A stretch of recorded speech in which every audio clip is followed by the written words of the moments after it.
Donc, je vais faire le numéro 2 de la page 4 du document de révision en STE. On vous demande combien y a-t-il de moles de molécules dans 2,408 fois 10 exposant 26 molécules de O2.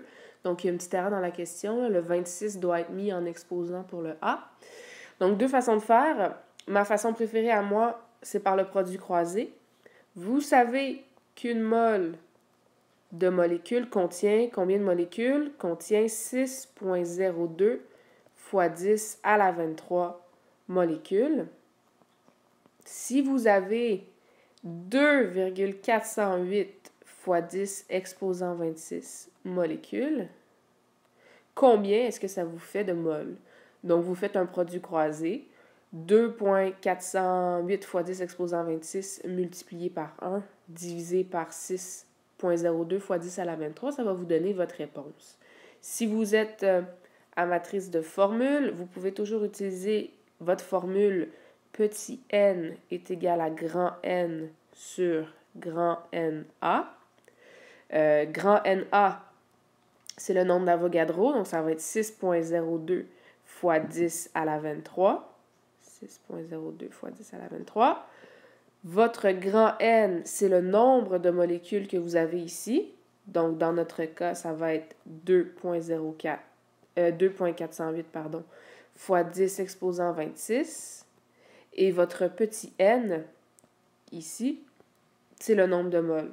Et c'est ce qu'on cherche ici. Donc, vous faites une division et ça va vous donner votre réponse. C'est pas plus compliqué que ça. Ensuite, pour le B, on cherche toujours le nombre de moles. Mais cette fois-ci, pour partir le problème, on ne vous donne pas un nombre de molécules, on vous donne une masse. Donc, à ce moment-ci, il va falloir utiliser une autre formule. Encore une fois, deux façons de faire. Moi, ma façon, c'est par le produit croisé. Je vais commencer par calculer une mole de NaCl. Ça fait quoi comme masse? Donc, je sais que la masse molaire du chlore, c'est 35,45 grammes. Et que la masse molaire du sodium, je pense que c'est quelque chose autour de 23 grammes. Donc, j'additionne les deux, ce qui me donne une mole de NaCl a une masse d'environ 58,45 grammes.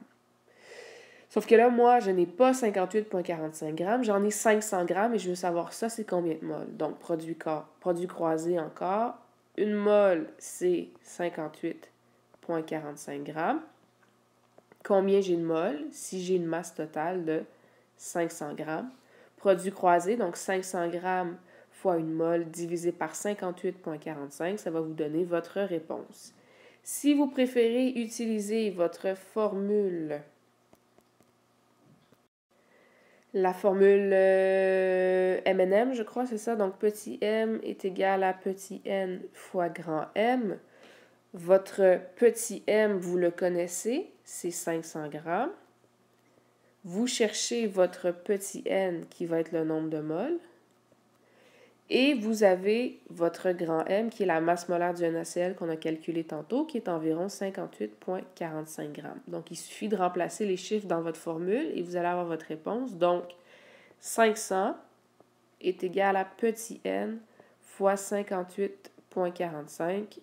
Donc, vous divisez de chaque côté par 58,45 et ça va vous donner votre nombre de moles. C'est pas plus compliqué que ça.